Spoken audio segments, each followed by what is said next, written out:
Aláròyé máa wí o. Ẹ fura o, iléeṣẹ́ tí wọ́n ti ń kọ́ṣẹ́ afẹ̀míṣòfò ti fẹ́ bẹ̀rẹ̀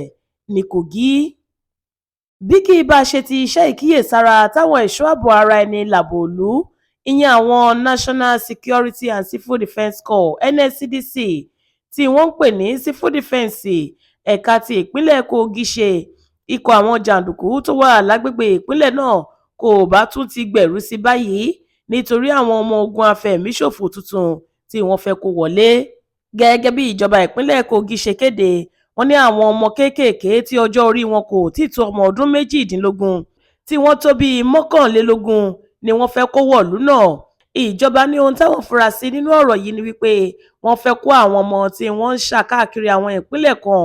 lágbègbè Òkè Ọya wọnú ẹgbẹ́ afẹ̀míṣòfò nípínlẹ̀ Kogi lẹ́yìn tí wọ́n bá ti kọ́ wọn níṣẹ́ tán ni. Nínú àtẹ̀jáde tí Kingsley Fanwo tí í ṣe kọmíṣánná fún ètò ìròyìn àti ìlanilọ́yẹ̀ nípínlẹ̀ náà fi síta ló ti sọ ọ́ di mímọ̀. Fanwo ní nǹkan bíi aago 3 ọ̀sán ọjọ́ Ẹtì Friday ọjọ́ 5 oṣù Kejìlá ọdún 2025 yìí láwọn ikọ̀ olójú àwòdì iléeṣẹ́ NSCDC tó wà lágbègbè Yagba pẹ̀lú ìfọwọ́sowọ́pọ̀ àwọn tó wà nílùú Ìsànlú ṣiṣẹ́ ńlá kan lẹ́yìn táwọn ọdẹ agbègbè ti ta wọ́n lólobó. Níṣe ni wọ́n dá ọkọ̀ akẹ́rù kan tó kó àwọn ọmọ wẹ́wẹ́ bíi 21 tí ọjọ́ orí wọn wà láàrin ọmọ ọdún 6 sí 17 tí wọ́n fẹ́ kó wọnú ìpínlẹ̀ Kogi dúró. Ó fi kún ọ̀rọ̀ rẹ̀ pé nígbà táwọn ṣèwádìí làwọn rí wípé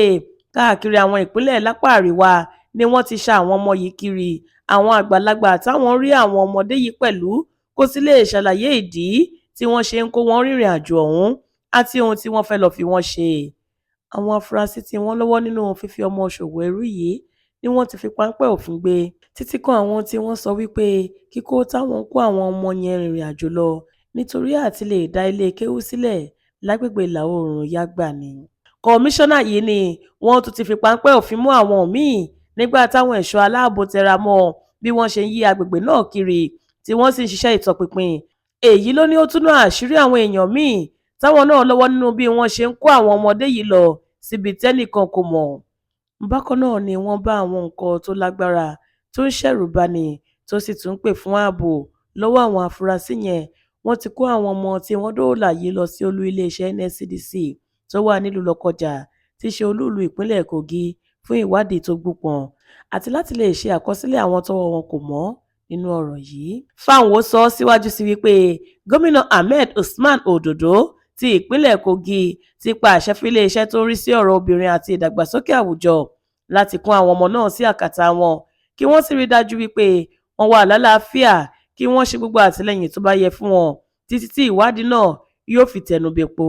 Ó ní ní kété tí gbogbo ìwádìí àti àkọsílẹ̀ tí wọ́n fẹ́ ṣe